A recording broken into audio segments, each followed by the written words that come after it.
Nossa convidada de hoje é Gladys Chueri, formada em Administração, Contabilidade e Teologia, com MBA em Ciência de Dados pela USP-Exalc e especialização em Governança em Inteligência Artificial pela PUC Paraná. Ela também é pós-graduada em Gamificação Empresarial e está concluindo as certificações para Conselho Consultivo Concertif e Conselho Fiscal pelo IBGC.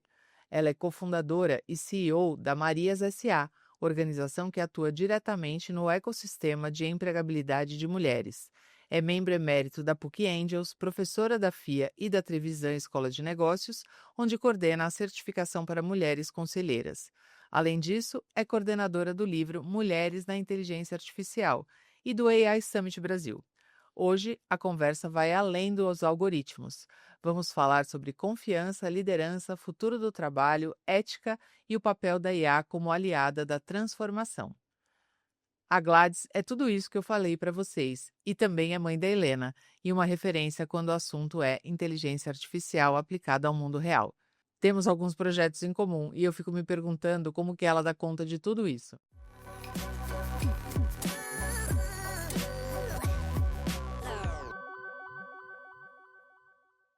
Gladys, para começar, como é que você vê o papel da IA na governança e compliance? Você acha que dá para confiar hoje, no estágio atual, em soluções de IA para essas duas áreas? Bom, Aline, obrigada pela pergunta. Eu vou começar de trás para frente respondendo essa questão aqui. Primeiro, o compliance está muito maduro no Brasil e no mundo, tá? As leis que surgiram ajudaram muito nessa maturidade em termos de compliance. No entanto, quando a gente fala, efetivamente, da área de tecnologia, inovação, inteligência artificial, a gente vê ainda um pouco de incipiência nessa questão do compliance. Obviamente que a gente tem vários elementos que vêm a reboque, como, por exemplo, a Lei Geral de Proteção de Dados. Mas é preciso pensar de como que a gente vai orquestrar esse compliance, que não é só definição de políticas ou procedimentos. Tem muito mais ações pragmáticas para acontecer. Em termos de governança, a gente tem vários núcleos, Aline, relacionados à governança geral das organizações, como, Sim. por exemplo, o próprio IBGC, Sim. Instituto Brasileiro de Governança Corporativa, que inclusive vem falando sobre essa temática da inteligência artificial já há um certo tempo.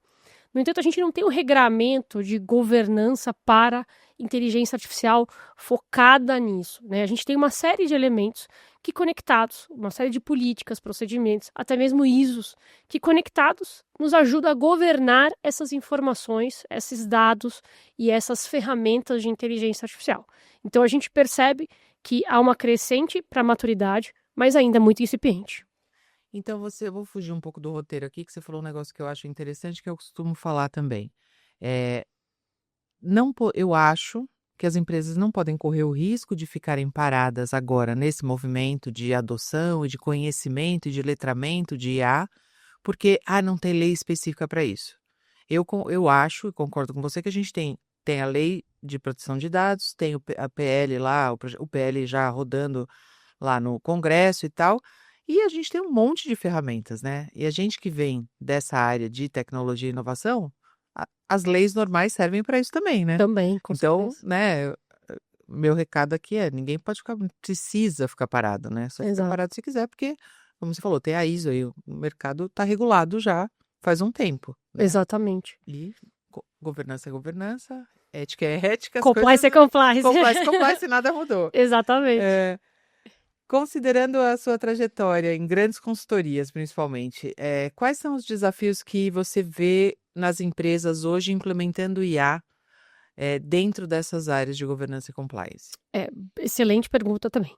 Eu tenho visto duas coisas importantes.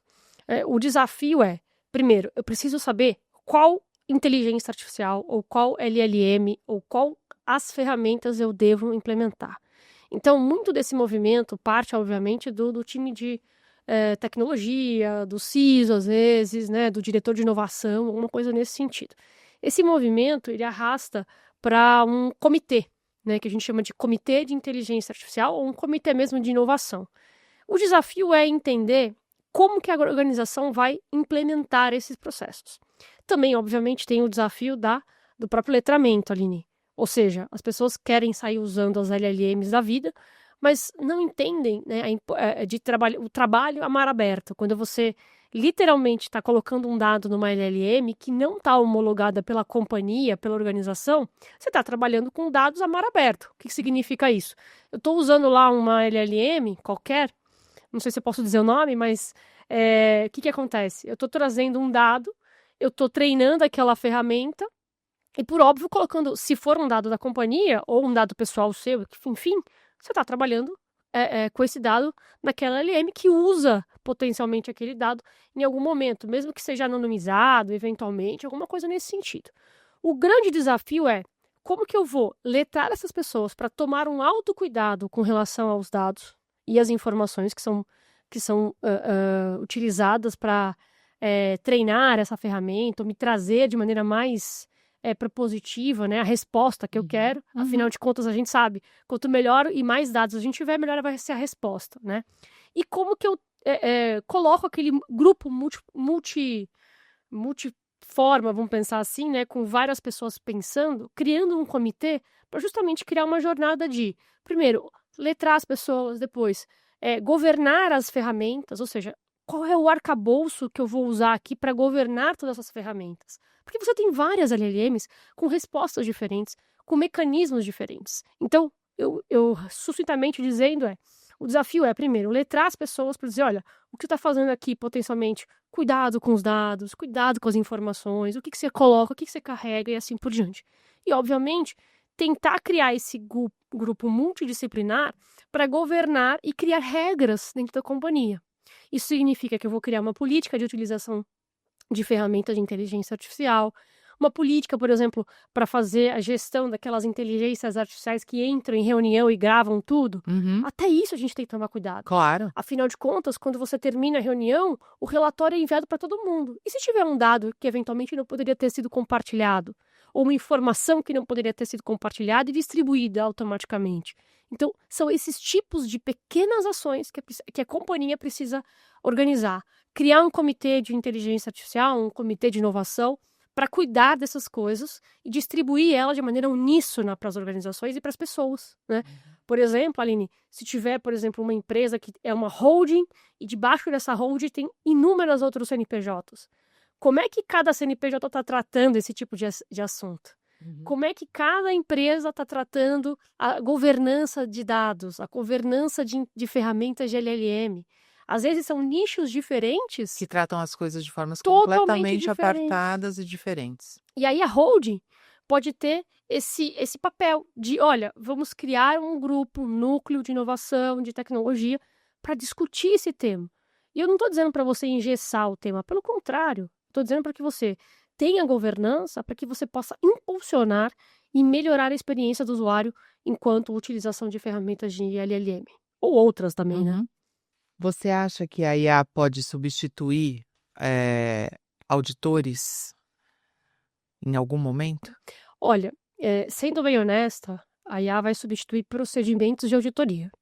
Talvez não o auditor. Porque o auditor, ele tem uma visão, né, e um sentimento, vamos falar assim, que é o que a gente sempre aprende quando está no ecossistema de auditoria e de sistemas financeiros e assim por diante. Que é uma percepção sobre os números, sobre as informações. O auditor tem muito isso, que é o ceticismo profissional. Ou seja, eu sou cético. E hoje, né, com esses movimentos internacionais, Aline, eu não penso, né, que a inteligência artificial vai substituir o auditor. Como eu falei, ela vai de fato ajudar o auditor a pensar de maneira mais propositiva, mais célere, mais rápida, mas não vai tirar o sentimento que é o ceticismo, que é o olhar um pouco mais humanizado em relação a temas muito mais amplos e mais complexos também em termos de auditoria, finanças e assim por diante. Então, ele vai impulsionar essa análise, mas não vai tirar o auditor de fato. Esse que é o que eu imagino. Eu, trabalhando com você em alguns momentos, nunca poderia imaginar que você tem uma formação contábil e auditora, né? Quer dizer, a Gladys, para quem não conhece, ela é super criativa, ela trabalha 1000 por hora e todo mundo pensa que o auditor E o contabilista é uma pessoa muito quietinha, Fica né? ali, né? Não Né? pode ter Fica ali. crédito. Não, não. Trabalhem com a Gladys para vocês verem só. Furacão. Falando sobre IAs, uma coisa que você também domina bastante, em startup e novos negócios. Como que você vê essa aplicação prática da inteligência artificial para esse tipo de estrutura? Legal. Acho que startup hoje ela já nasce com ferramentas de LLM ou ferramentas de IA no seu DNA, literalmente. Então hoje eu vejo e ouço todas as startups dizendo assim, porque a gente tem ferramentas de IA, a gente tem soluções em IA. Isso já é uma coisa que uma startup que nasce hoje já nasce nesse DNA. Isso é muito legal porque impulsiona, eh, traz um pouco, né, não diferenciação, Aline, porque hoje parece que virou uma coisa meio, né, de novo, né, uníssona. Todo mundo tem inteligência artificial para acelerar algum tipo de processo, trazer eficiência e qualidade de alguma maneira, né. Mas para startups em especial, eu vejo que nascendo já com esse DNA, ajuda muito no processo de escala, né, de fato. Uhum. Então isso ajuda muito quando você vai ainda está num processo bem inicial, né, bem startup mesmo, bem inicial, ajuda a escalar o produto ou o serviço e assim por diante. O que é muito bom, é muito propositivo. Mas, de novo, você tem que ter algo que realmente diferencie o teu processo e assim por diante. Em novos negócios, muito mais, porque hoje a gente tem um caminhão de ferramentas que nos ajudam na prospecção de novos clientes, novos leads, né, já qualificando naquele mote que a gente chama de funil de vendas, né? Uhum. No funil, no nível 1 do funil, que é a prospecção de leads. Então a gente tem uma série de ferramentas com inteligência artificial já conectados em ferramentas e redes sociais profissionais, né? E que ajuda muito. Então, a startup que sabe conectar a escala do produto, da solução, com todo esse funil de vendas, de novo, sai na frente. Uhum. Tá one step ahead, né? Tá um Uhum. passo à frente nesse Uhum. sentido. Então, é saber e se aprofundar. É saber e conectar. E eu gosto muito desse movimento startup, justamente porque ela já está muito acelerada, ela já está querendo vender, já está querendo fazer a solução dela acontecer. Então, quando ela une o útil ao agradável, isso é transformador. Para mim, é transformador e eu vejo isso de maneira muito pujante. E eles têm essa cultura também do erra rápido, erra Uhum. barato, né? E se errar, já corrige o curso Já corrige a rota, rapidamente. exatamente. Isso é muito Esse é o bom. mote da startup, tem que estar com esse DNA bem alinhado para, assim, lógico, às vezes você precisa ter um tempo de maturação para testar a tua primeira evolução do produto, da solução do serviço, para depois alavancar. Putz, aí vem um mentor como você, como eu lá, enfim, ajusta aqui, ajusta ali e segue o fluxo. Uhum. Um tema recorrente em governança é prevenção à lavagem de dinheiro e fraude, Olha, esse né? tema é maravilhoso. Esse tema é maravilhoso. Todo mundo quer saber. De que forma você acha que a inteligência artificial pode fortalecer essa prevenção e tornar as ações, nesses casos, mais rápidas e efetivas? Legal. Hoje a gente tem uma série de ferramentas, instrumentos de política, por exemplo, como o próprio instrumento do GAFI, que é um órgão, né, internacional que protege esse assunto de lavagem de dinheiro, por exemplo, em todo o espectro, não só no Brasil, mas no mundo inteiro. O GAFI ele é um grupo contra lavagem de dinheiro, contra a prevenção à lavagem de dinheiro e branqueamento de capitais.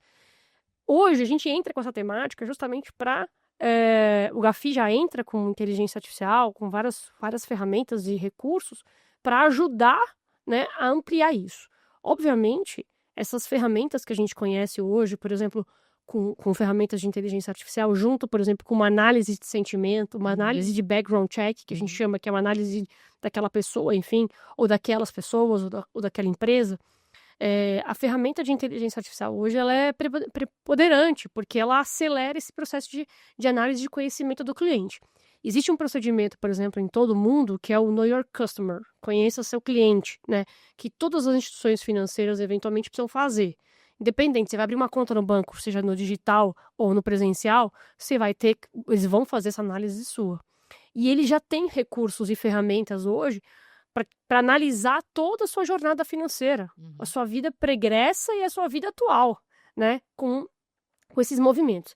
Então essas ferramentas ajudam e muito, né, seja qual ferramenta for. Hoje a gente tem inteligência artificial para fazer análise de sentimento, movimentação, análise de finanças mesmo, até o próprio Open Finance hoje já usa recursos de inteligência artificial e assim por diante.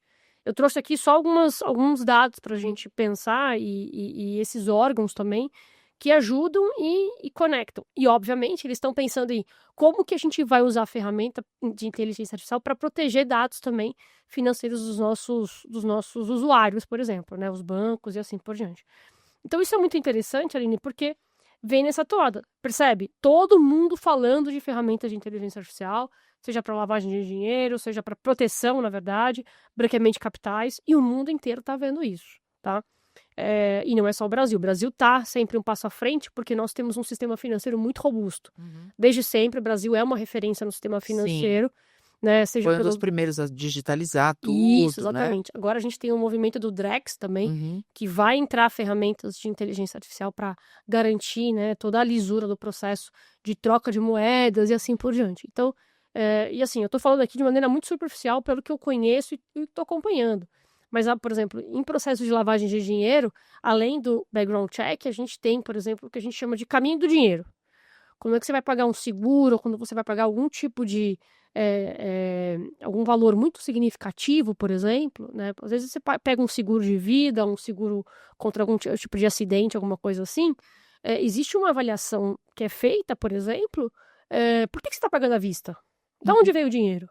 Então, são questionamentos que aquela seguradora tem que fazer por regramento jurídico do Bacen, da SUSEP, que são órgãos reguladores, que é necessário. Então, as ferramentas de inteligência artificial já conectadas aos aplicativos, aos apps, alguma coisa nesse sentido, vão acelerar essa jornada e proteger ainda mais os dados e as pessoas. Tem agora eu fiquei curiosa, alguma curiosidade que você possa compartilhar sobre essa questão de lavagem de dinheiro ou de comportamento? Algum comportamento repetido no Brasil e no mundo quando a pessoa está lavando dinheiro? Tem alguns comportamentos, por exemplo, o próprio você pegar o dinheiro, eventualmente, de um seguro, né? Aliás, você contratar um seguro e pagar isso à vista. Um valor muito significativo, por exemplo, seguro de 100, 200, 300 mil reais. Quando isso acontece, porque normalmente quando você faz um seguro, você quer pagar ele pro rata, né? Sim, a gente chama pro conforme rata eu vou usando. Conforme você vai usando, você conta 12 vezes, assim por diante. Quando o pagamento é um volume muito... Pagamento mesmo, não o recebimento do dinheiro, né? A contratação do Isso, a seguro. contratação, o banco e a seguradora já tem um red flag que a gente chama. Opa, esse cara pagou à vista um seguro de 200, 300 mil reais? Por quê? Vai morrer amanhã, né? Exatamente. Tem alguma coisa que possa, de repente, uma doença. Isso também pode caracterizar algum tipo de lavagem de dinheiro, né? Então, assim, ele começa a entender o perfil do cliente, o Know Your Customer, entender de onde veio o dinheiro. Você pagou à vista, um negócio que normalmente se paga de forma separada, né, mensalmente, ou pagou em dinheiro, e assim por diante. Outro movimento que acontece muito, por exemplo, em joalherias. Pouca gente sabe, mas existe um regramento jurídico que, por exemplo, se eu for lá numa joalheria grande, né, comprar uma joia de um valor muito significativo, a joalheria ela é obrigada a informar o COAF, por exemplo. Então, esses movimentos onde tem muito dinheiro rolando, né, em espécie, isso potencialmente pode caracterizar a lavagem de dinheiro. Né? E aí a IA pega isso mais rápido, mais fácil, ou acaba detectando E esses comportamentos são mundiais? São mundiais. Mundiais. E tem muitas outras coisas, por exemplo, a gente não sabe aqui com profundidade, mas uma certa vez eu trabalhei com um assunto que foi muito sensível, inclusive, para mim, que é tráfico humano, por exemplo. E aí o Brasil e o mundo inteiro, existe um protocolo de segurança. E esse protocolo de segurança, né, é mundial, né, segue o rito mundial. Então, assim, esse tipo de coisa, né, seja para lavagem de dinheiro, expatriação de pessoas e assim por diante, tudo isso a tecnologia pode pegar em comportamentos. Por exemplo, a passagem da pessoa várias vezes para o mesmo país, por exemplo. Você começa a analisar o comportamento das pessoas, pagamento de passagens à vista, de um dia para o outro. Exatamente. E num valor bem significativo. Então, são coisas que os dados vão nos apresentar e que a gente pode impulsionar isso através de uma análise com ferramentas de inteligência artificial. Isso aí já existe. Por exemplo, eu fui vítima recentemente de um atacante que queria 7 milhões de bitcoins para recuperar meus dados. Eu, na hora, liguei para uma amiga e falei assim, olha, Thaís, está acontecendo isso. Ela, não, isso aqui é uma falha de segurança da empresa XPTO, segue o jogo, não faz nada, deixa um dia para o outro. Mas veja, o meu comportamento ali, à primeira vista, era tentar pagar aqueles bitcoins, porque eu queria ter os meus dados de volta. Ele falou, não, calma, não vai acontecer nada, ele não vai roubar seus dados. Então, assim, são coisas que acontecem no dia a dia que a gente eventualmente não se preocupa. Mas os dados são coisas extremamente importantes e a gente precisa ficar atento. Então, junto a todas essas informações, isso gera pra gente uma tomada de ação, né? Ou deveria, pelo menos. Deveria, pelo menos. E a inteligência artificial pode ajudar nessas proteções e esses... Identificar, proteger, informar mais rápido. Exatamente, tudo isso. Isso, obviamente, desde que você tenha um pouco de conhecimento também, porque Sim. às vezes você é pego numa situação que eventualmente você nem sabe, nem se desconhece, por exemplo. Poxa, eu tenho lá uma informação, tenho um dado, o que eu faço com ele, né? Então eu tenho que ter essa literacia, por exemplo, para ajudar nessa jornada aí de conhecimento. Tem a ver com isso que você está falando agora, pensando em treinamento e desenvolvimento profissional, né? Para a pessoa saber o que ela está fazendo.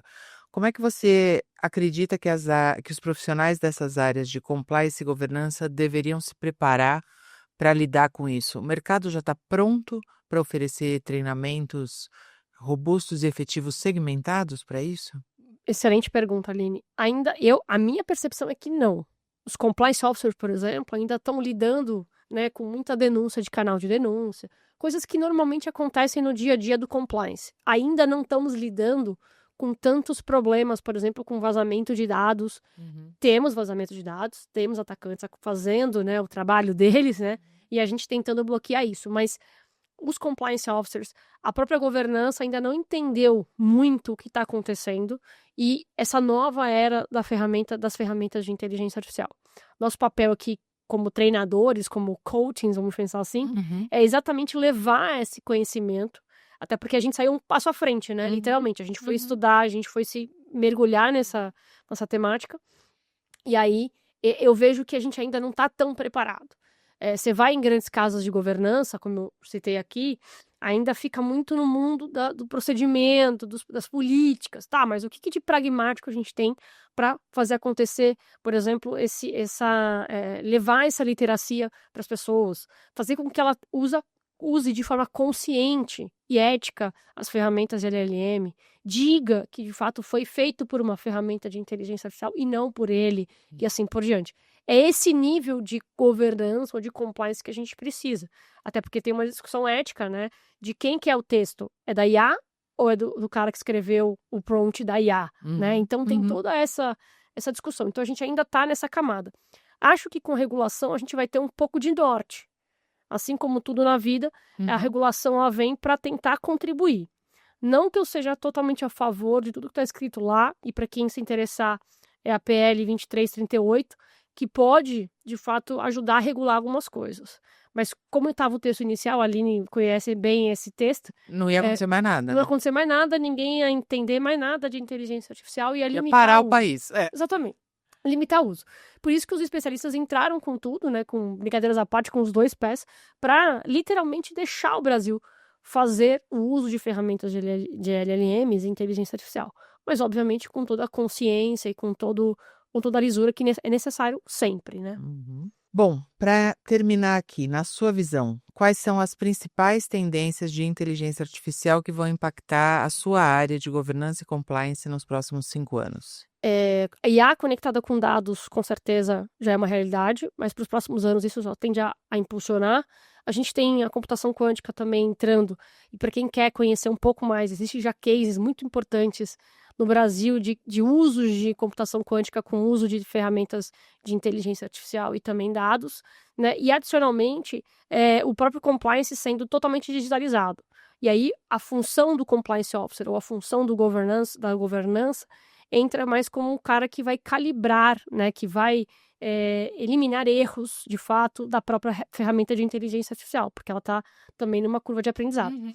E aí ele vai ser o cara que vai ajudar no canal de denúncia, ele vai ser o cara que vai ajudar a tomar de decisão baseada em dados, análise de comportamento para PLD. Só um parênteses também, Aline, tem uma área do compliance, da governança, que trata muito sobre questão de fornecedores, que é terceiros, que a gente fala, parceiros, né? Super importante. Que é a análise de background check para terceiros, para saber se o cara não tem trabalho escravo, trabalho infantil e qualquer outra inconsistência relacionada à parte de ética e integridade. Inclusive, o próprio governo tem uma relação de empresas que estão hoje proibidas de licitar com o governo, por exemplo, federal, municipal ou estadual, por conta de coisas de corrupção. Uma coisa simples, atestado de capacitação técnica. O cara vai lá, coloca um atestado de capacitação técnica mentiroso, falso. Isso a inteligência artificial pode cruzar dados. Pode validar, por exemplo, se for original ou é falso, enfim. Tem toda uma massa de coisas aqui, de ações práticas, que vão ajudar muito na governança e vão ajudar muito no compliance. A combater de maneira mais célere a corrupção, a lavagem de dinheiro, né? A fornecedores que, por exemplo, fazem uso de mão de obra escrava ou até mesmo trabalho infantil. Então, tem uma série de coisas que a gente pode acelerar esse processo e o Compliance Officer vai ser ali a pessoa que vai conduzir os processos, né, de maneira mais rápida. Até mesmo se for uma equipe super pequena. Às vezes tem uma empresa que tem um Compliance Officer para fazer tudo. Sim, é dentro da área de verdade. compliance. Às vezes é mesmo. E a ferramenta sempre vai é um ajudar. só. Às vezes é um, né? É. Então, assim, a ferramenta vai ajudar e muito para dar essa celeridade. Qual ferramenta? A que ela governar e escolher. Vai depender muito do investimento, da necessidade e assim por diante. Já temos, por exemplo, canais de denúncia com ferramentas de inteligência artificial, que a pessoa coleta as informações da denúncia por meio de um telefone ou qualquer outro mecanismo, e aquilo ali É trabalhado, por uma processado ferramenta. por uma ferramenta. Exatamente. E é muito Muito simples. interessante, muito simples. Sim, é muito mais simples hoje. Hoje a gente já tem aquelas inteligências artificiais ou os múltiplos agentes que fazem esse trabalho de maneira mais pragmática. De novo, o Compliance Officer vai continuar sendo Compliance Officer, porque ele tem a visão sistemática, tem a visão do processo e assim por diante, e da lisura do processo. Ele vai ter que ter alguém garantindo esse processo, né, rodando e tocando ali a batuta como maestro, né? Então é isso. Algum recado a mais para os nossos ouvintes assistentes? Eu queria só agradecer, na verdade, obrigada pela experiência, muito legal estar aqui compartilhando com você, e a gente vai sempre aprendendo, né? Essa é a jornada, lifelong learning, uma vida de aprendizado. Uma vida de aprendizado. Manda os links aqui para eu colocar na descrição do vídeo do que pode ser útil para o pessoal desses Gafi, COAF, vou mandar links tudo. do governo. Eu acho que é tudo super isso. importante. Acho importante. Muito bem. Obrigada, Gladys. Imagina, E até obrigada a uma você. próxima temporada. Com certeza.